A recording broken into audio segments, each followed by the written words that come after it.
Minister for Planning, Federal Minister for Planning and Development, Professor Ahsan Iqbal. اور یہ غالباً professor صاحب کا Pakistan institute for conflict and security studies کا تیسرا سیمینار یا تیسرا ایونٹ ہے. انہوں نے پی این سی اے میں ہی آج سے 5 سال پہلے پاکستانیت کی ہماری کانفرنس کے یہ چیف گیسٹ تھے, اور تب بھی انہوں نے گفتگو کی تھی. 2015 میں ہمارا گوادر کے موضوع پر ایک سیمینار ہوا تھا, وہاں پہ بھی تشریف لائے تھے, اور آج تیسری دفعہ ہم نے ان کو زحمت دی ہے. Thank you so very much سر.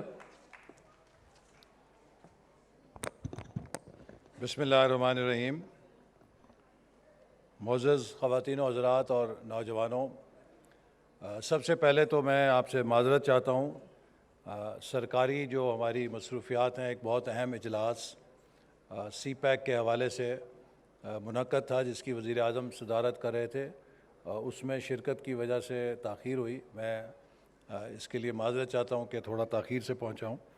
لیکن سب سے پہلے میں اس سیمینار کے موضوع کی اور اس کوشش کی تعریف کرنا چاہتا ہوں کہ آج اس چیز کی اتنی سخت ضرورت ہے کہ ہم پاکستان کی نوجوان نسل میں اس ملک کے تشخص کے حوالے سے, اس ملک کی آئیڈینٹی کے حوالے سے درست تصورات اجاگر کر سکیں. یہ بات میں اس لیے کر رہا ہوں کہ اب پاکستان کا مستقبل نئی نسل کے ہاتھ میں جا چکا ہے. پاکستان کی 2/3 آبادی نوجوانوں پہ مشتمل ہے, اور آج جب ہم 75ویں سالگرہ منا رہے ہیں آزادی کی, تو میری نسل تاریخ کے سامنے شرمسار ہے کہ ہم مجموعی طور پہ پاکستان کو وہاں نہیں پہنچا پائے کہ جہاں پاکستان کے پہنچنے کا مقدر تھا. اگر ہم 1947 سے اپنا مقابلہ کریں تو آج 75 سال کے بعد پاکستان نے بے حد ترقی کی ہے. 1947 میں ہمارے پاس دفتروں میں کاغذ جوڑنے کے لیے کامن پین بھی نہیں تھی, لیکن وہ ملک جو اتنی بے سر و سامانی کے عالم میں جس نے سفر شروع کیا, آج وہ کم از کم ایک ایٹمی طاقت بھی اگر بنا تو اس نے کچھ تو درست کیا کہ وہ یہاں تک پہنچا. وہ ملک جو 1947 میں ایک سائیکل تک نہیں بناتا تھا, آج وہ جہاز بھی بناتا ہے, گاڑیاں بھی بناتا ہے, ٹریکٹر بھی بناتا ہے, اس کی ایک اپنی انڈسٹری بھی ہے. وہ ملک جس میں 1947 میں پاور جنریشن یا ٹیلی کمیونیکیشن کا کوئی ڈھانچہ موجود نہیں تھا, آج اس کے پاس ڈیجیٹل بیک بون ہے, آج اس کے پاس جدید انفراسٹرکچر موجود ہے.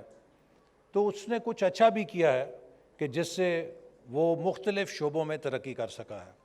تو اگر تو ہم اپنا مقابلہ 1947 سے کریں کہ ہم نے اپنا سفر کہاں سے شروع کیا تھا اور آج ہم کہاں پہنچے ہیں, تو بلا شبہ ہم نے کئی شعبوں میں کافی کامیابیاں حاصل کی ہیں.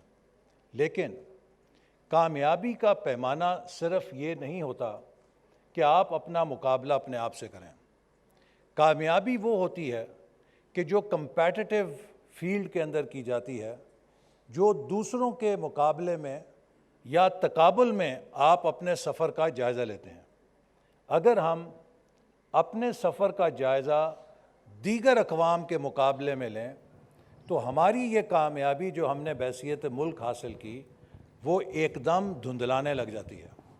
اور اس کی بڑی وجہ یہ ہے کہ وہ بہت سے ملک جو ہم سے 1960 میں پیچھے تھے, جو 1970 اور 80 میں ہم سے پیچھے تھے, جو 1990 میں ہم سے پیچھے تھے, وہ آج ہم سے آگے نکل چکے ہیں. تو سوال یہ پیدا ہوتا ہے کہ ہم اس سفر میں پیچھے کیوں رہ گئے. اور جب تک ہم اپنے مسائل کا تشخیص ٹھیک نہیں کریں گے تو ہم کبھی بھی اپنا علاج بھی درست نہیں کر سکیں گے.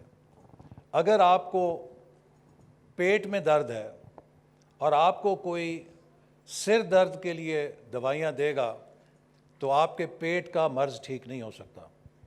اور اسی طرح اگر آپ کو آنکھوں کی بیماری ہے اور آپ جو ہے پیٹ کی دوائی کھا رہے ہیں تو پھر بھی آپ صحت یاب نہیں ہو سکتے۔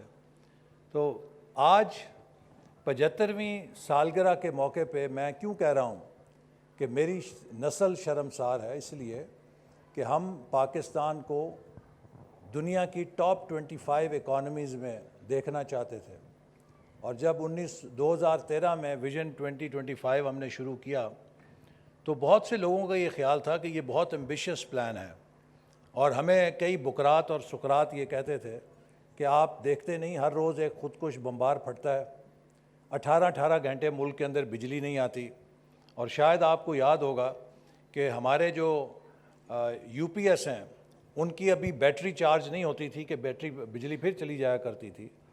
تو آپ ان حالات میں کہہ رہے ہیں کہ ہم پاکستان کو ٹاپ 25 اکانومیز میں لے جائیں گے، لیکن الحمدللہ پھر سی پیک ایک حقیقت بنا، اور 4 سالوں میں 11,000 میگا واٹ بجلی لگی، جبکہ 67 سالوں میں 67 ایئرز میں ہم نے صرف 18,000 میگا واٹ لگائی تھی۔ ہم نے 4 سالوں میں 11,000 میگا واٹ لگائی اور اس کمی کو پورا کیا۔ 2,000 کلومیٹر موٹر ویز کا جال ملک کے اندر بچھا۔ آج کراچی سے پشاور اور لاہور اور اسلام آباد کے لیے کراچی والوں کی اکثریت جو ہے اگر خاندان کے ساتھ سفر کرنا چاہے تو وہ موٹر وے کے ذریعے آنے کو ترجیح دیتی ہے۔ آج ملتان سے لاہور کا سفر جو ہے 2-2.5 گھنٹے میں سمٹ چکا ہے، جو کہ ایک دن کا سفر ہوتا تھا۔ آج ڈیرہ بگٹی سے ایک نوجوان صبح کو نکلتا ہے، وہ دوپہر کو کڑائی لاہور میں کھاتا ہے اور رات کو واپس ڈیرہ بگٹی پہ پہنچ جاتا ہے۔ تو یہ سب اس رابطے کا اور کنیکٹیوٹی کا کمال ہے جو ہمارے ملک کے اندر موجود ہے اس وقت۔ تو اسی پس منظر میں پرائس واٹر ہاؤس کوپرز نے 2017 میں پھر کہا کہ اگر یہ رفتار جاری رہی تو 2030 تک پاکستان ٹاپ 20 اکانومیز کے اندر آ جائے گا، گویا کہ پاکستان G20 کا حصہ ہو سکتا ہے۔ یہ ہم نے نہیں کہا، پرائس واٹر ہاؤس کوپرز نے کہا۔ لیکن پھر 2018 میں چینج آف گورنمنٹ ہوئی، اور اس کے بعد پھر وہ سفر کی سمت بدل گئی اور ایک اور سمت شروع ہو گئی۔ آج نتیجہ یہ ہے کہ 2022 میں جب اسی منصب پہ میں واپس آیا ہوں جو میں نے 2018 میں چھوڑا تھا، تو میں آپ کو 2 چیزیں بتانا چاہتا ہوں کہ جس سے آپ میری کیفیت کا اندازہ کر سکتے ہیں۔ 2018 میں پاکستان کا ڈیولپمنٹ بجٹ 1,000 ارب تھا۔ آج جب میں واپس آیا تو وہ 550 ارب رہ چکا تھا 4 سالوں کے بعد۔ اسے تو 1800-2000 ہونا چاہیے تھا۔ تاریخ میں پہلی دفعہ وزارت خزانہ نے کہا کہ ہم آخری سرمائی کے لیے ڈیولپمنٹ بجٹ کی قسط جاری نہیں کر سکتے چونکہ ہمارے پاس کوئی پیسہ نہیں ہے۔ یہ کیفیت تب بھی نہیں ہوئی تھی جب ہمیں ایٹمی دھماکہ کرنے کے پاداش میں پابندیوں کا سامنا کرنا پڑا تھا۔ تو یہ اس لیے میں آپ کے سامنے ایک تصویر پیش کر رہا ہوں کہ یہ وہ منزل نہیں ہے کہ جہاں ہم 75 سالوں میں ڈیزرو کرتے تھے کہ پہنچیں۔ آج ہمیں بہت تندرست ہونا چاہیے تھا، توانا ہونا چاہیے تھا۔ ہم نے ترقی کے کئی مراحل بیچ میں طے بھی کیے، لیکن جب بھی ہم 4 قدم آگے کی طرف گئے ہم 6 قدم پیچھے کی طرف بھی آئے، اور مجموعی سفر ہمارا تنزل کی طرف ہو گیا۔ تو اب سوال یہ ہے کہ پاکستان میں مختلف بیانیے چل رہے ہیں کہ پاکستان نے اگر ترقی نہیں کی یا اگر آج پاکستان اس حال میں پہنچا ہے تو کس وجہ سے پہنچا ہے۔ ایک بڑا مقبول بیانیہ جو آج کل آپ لوگوں کو بتایا جاتا ہے وہ یہ ہے کہ پاکستان اس لیے ترقی نہیں کر سکا کہ پاکستان میں ہر کوئی چور اور ڈاکو ہے، اور دوسرا بیانیہ جو ہے وہ یہ ہے کہ پاکستان اتنا ہی چور اور ڈاکو ہے کہ جتنی دنیا کی کوئی اور قوم چور اور ڈاکو ہے۔ ہم ایک نارمل قوم ہیں، لیکن ہم اس لیے ترقی نہیں کر سکے کہ ہم اپنے ملک میں سیاسی استحکام اور پالیسیوں کا تسلسل جاری نہیں رکھ سکے۔ تو اس کے حوالے سے میں سمجھتا ہوں کہ آج نوجوان نسل کو یہ سمجھنا چاہیے کہ اگر ہم ترقی اس لیے نہیں کر سکے تھے کہ ہم بہت زیادہ کرپٹ تھے، تو پھر میں اکثر یہ سوال کرتا ہوں کہ بنگلہ دیش اور انڈیا جو ہم سے زیادہ کرپٹ ہیں وہ کیوں کر ہم سے آگے نکل گئے؟ اس لیے کہ بنگلہ دیش اور انڈیا نے سیاسی استحکام کے ساتھ اپنی پالیسیوں کے تسلسل کے سفر کو جاری رکھا، اور اس کے باوجود کہ وہاں پر ہم سے زیادہ کرپشن ہے وہ ہم سے آگے نکل گئے۔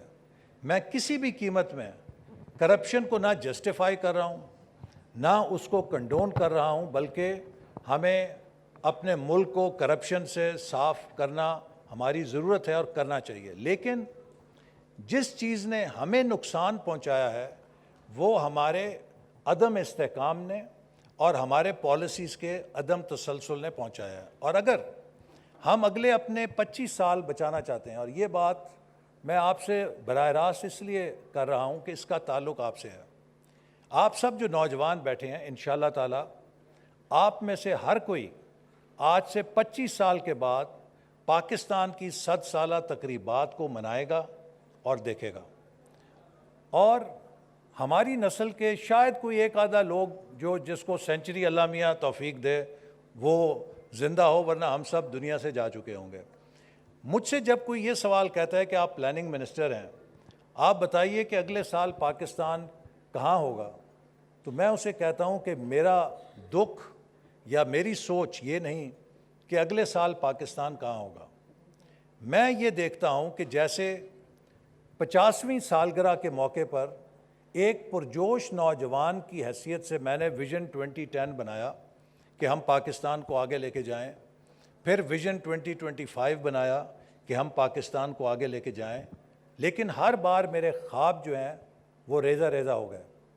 میرا دکھ اور میری سوچ یہ ہے کہ کیا میری اولاد اور ان کی نسل جب 2047 میں کھڑی ہوگی تاریخ کے کٹہرے میں، تو کیا وہ میری طرح شکستہ دل ہوگی یا وہ گردن اونچی کر کے کہہ سکے گی کہ نو فائنلی وی ڈیڈ اٹ؟ میری دعا ہے کہ آپ کی نسل تاریخ کے سامنے سرخرو ہو کے کامیاب ہو کے پاکستان کو جب اس کی 100 سالہ تقریبات ہوں تو دنیا کی اگر پہلی 10 نہیں تو دنیا کی پہلی 15 معیشتوں میں شامل کرنے میں ضرور کامیاب ہو جائے، اور یہ تبھی ہوگا جس کے لیے چند چیزیں آپ کو بڑی ضروری ہیں، اور میں 2 منٹ میں بات ختم کرتا ہوں۔ پہلی بات یہ ہے کہ آپ کو سیلف بلیف کرنا پڑے گا، خود پہ یقین کرنا پڑے گا، اور آپ کا جو سیلف بلیف ہے اور جو آج کا ٹاپک ہے آئیڈینٹی، کسی ملک کی آئیڈینٹی جو ہے وہ اس کے افراد کے سیلف اسٹیم سے نکلتی ہے۔ اگر آپ کا اپنا تشخص مضبوط نہیں ہوگا تو یہ کبھی نہیں ہو سکتا کہ آپ کے ملک کا تشخص بھی مضبوط ہو، اور اپنا تشخص مضبوط کرنے کے لیے آپ کو خود پہ، اپنی قابلیت کے اوپر، اپنی سٹرینتھس کے اوپر فوکس کرنا پڑے گا اور ان پہ یقین کرنا پڑے گا۔ دوسری بات یہ ہے کہ ہم میں سے ہر شخص جدا صلاحیت کا مالک ہے اور جدا سوچ کا مالک ہے۔ آپ کو زندگی میں اپنے ساتھ یہ سوچ اپنے اس سفر کا حصہ بنانا پڑے گی کہ برابر ہونے کے لیے ہمیں ایک جیسا ہونے کی ضرورت نہیں ہے۔ To be equal we don't have to be same. ہماری سوچ میں فرق ہو سکتا ہے، ہمارے نظریے میں فرق ہو سکتا ہے، ہماری طبیعت میں فرق ہو سکتا ہے، ہماری زبان میں فرق ہو سکتا ہے، ہمارے مذہب میں فرق ہو سکتا ہے، ہمارے قبیلے میں فرق ہو سکتا ہے، لیکن اس فرق کے ساتھ کوئی کم درجے کا پاکستانی یا کم درجے کا انسان نہیں بن جاتا۔ اگر ہم اپنے اختلاف کو نفرت میں تبدیل کریں گے تو اس نفرت کے ساتھ ہم اپنی انسانی وصف کو کھو دیں گے، اور جو دماغ کی آزادانہ اور غیر جانبدارانہ سوچ کی صلاحیت ہے وہ آپ کی ختم ہو جائے گی۔ پھر آپ ہیٹ بیسڈ ایکسٹریمزم کی طرف جائیں گے جو آپ کو وائلنس کی طرف بھی آمادہ کرے گا، اور جو آپ کو دوسروں کو قبول کرنے کی حیثیت سے محروم کر دے گا۔ تو دنیا میں جو کامیاب ہوتے ہیں معاشرے یا گروہ، وہ ہوتے ہیں کہ جو انفرادی صلاحیت کو اجتماعی صلاحیت کے اندر تبدیل کر سکیں۔ We are a great nation of excellent people, but we have failed to translate our individual excellence into collective competence. اس لیے کہ ہم ایک دوسرے کے ساتھ کولیبریٹ کرنے کی صلاحیت کو اپنی کامیابی کا حصہ نہیں بنا سکے. تو میں اس لیے آپ سے یہ باتیں کر رہا ہوں کہ میرے جسم کے اندر وہ گولی موجود ہے جو ایک نوجوان نے نفرت کی بنیاد پہ میری جان لینے کے لیے مجھ پہ چلائی تھی, اور وہ ہر روز مجھے یہ سوچ پہ آمادہ کرتی ہے کہ ہم اس معاشرے سے نفرت کی گولیوں کو کیسے مٹا سکتے ہیں. ہمیں ایک دوسرے کے ساتھ مکالمہ کرنے کی صلاحیت کو پیدا کرنا ہے, ایک دوسرے کو سمجھنے کی صلاحیت پیدا کرنی ہے, اور اگر ہم ایک دوسرے کو سمجھا نہ سکیں تو ایک دوسرے کو ان کے خیالات کے ساتھ قبول کرنے کی صلاحیت پیدا کرنی ہے, اور حق اور سچ کے جو زاویے ہیں وہ ہم سب اپنے تجربے اور مشاہدے سے ان کو سینچتے ہیں, اور ہر شخص کا مشاہدہ اور تجربہ فرق ہوتا ہے. یہ مثال ویسی ہے جیسے 4 نابینا تھے, انہیں کہا گیا کہ ہاتھی کو چھوؤ اور بتاؤ ہاتھی کیسا جانور ہے. ایک نے ہاتھی کی ٹانگ کو چھوا, اس نے کہا ہاتھی تو ایک ستون کی طرح کا جانور ہے. دوسرے نے اس کے پیٹ کو چھوا تو اس نے کہا ہاتھی تو ایک چٹان نما جانور ہے. تیسرے نے کہا تم دونوں غلط ہو, اس نے ہاتھی کے کان کو چھوا, اس نے کہا وہ تو بڑا نرم و گداز سا جانور ہے. اور چوتھے نے اس کی سونڈ کو چھوا, اس نے کہا ہاتھی تو ایک سانپ کی طرح کا جانور ہے. آپ کیا باتیں سناتے ہیں؟ اب چاروں سچ بات کر رہے تھے, چاروں کی سچائی حقیقت پہ مبنی تھی, لیکن اصل سچائی ان چاروں کی بات کا مجموعہ تھی. تو اکثر یہ ہوتا ہے کہ ہم اپنے حصے کی سچائی کو ایبسولیوٹ ٹروتھ سمجھ کے دوسروں کی نفی کرنا شروع کر دیتے ہیں. تو لہٰذا ہمیں یہ صلاحیت ہونی چاہیے کہ ہم معاشرے کے اندر اپنے اختلافات کو تقسیم اور نفرت کا ذریعہ نہ بننے دیں. آپ کے اندر سیلف بلیف ہونا چاہیے, لیکن وہ سیلف بلیف آپ کے دوسروں کا سیلف بلیف رکھنے کا حق آپ سے چھین نہ لے, اس کو قبول کرنے کی صلاحیت پیدا کرے. اور ہمیں سب کے اندر اپنے ان اختلافات کے ساتھ ڈائیورسٹی کے اندر یونٹی تلاش کرنی چاہیے, اور جسے ہم کہتے ہیں پازیٹیو سینرجی, کہ ہم مل کر اتنی کاوش کر سکیں کہ جو ہماری انفرادی کاوش کے مقابلے میں دگنی یا تگنی ہو. تو کوئی وجہ نہیں کہ ہم ایک کامیاب ملک بن سکتے ہیں. آپ دیکھیے کہ ہر دنیا کے شعبے میں ہم نے بہترین کارکردگی دکھائی ہے. ہم ورلڈ چیمپئن کبھی ہاکی کے بھی رہے, ہم کرکٹ کے بھی رہے, ہم اسکواش کے اوپر بھی رہے, سائنس کے میدان میں بھی رہے, آئی ٹی کے اندر بھی بہترین ہے, ہر شعبے میں ہمارے بہترین لوگ ہیں. لیکن کیا وجہ ہے کہ collectively we fail to perform? اس کی وجہ یہی ہے کہ ہمیں تقسیم کیا جاتا ہے, ہمیں نفرت سکھائی جاتی ہے. ہم نے ان نفرت کے بتوں کو توڑنا ہے, ایک دوسرے کے ساتھ مل کر کام کرنے کی صلاحیت پیدا کرنی ہے, اور جو بھی آپ کو ہم وطنوں کے ساتھ نفرت پہ ابھارے وہ آپ کا دوست نہیں ہو سکتا, وہ اس ملک کا دوست نہیں ہو سکتا. میں مسلم لیگ نون سے ہوں, مجھے کوئی حق حاصل نہیں ہے کہ میں یہ کہوں کہ پی ٹی آئی یا پیپلز پارٹی یا کوئی اور جماعت جو ہے غدار ہے یا وہ چور اور ڈاکو ہے. ہم سب اس ملک کے لیے ویل وش کرتے ہیں. کوئی بندہ لاہور جانے کے لیے کہتا ہے کہ موٹر وے سے جانا ہے, سفر آسان ہوگا. دوسرا کہتا ہے نہیں جی ٹی روڈ سے چلتے ہیں, ذرا پیٹرول کم لگے گا. تیسرا کہتا ہے چھوڑو یار ریل کار سے چلتے ہیں, گپ شپ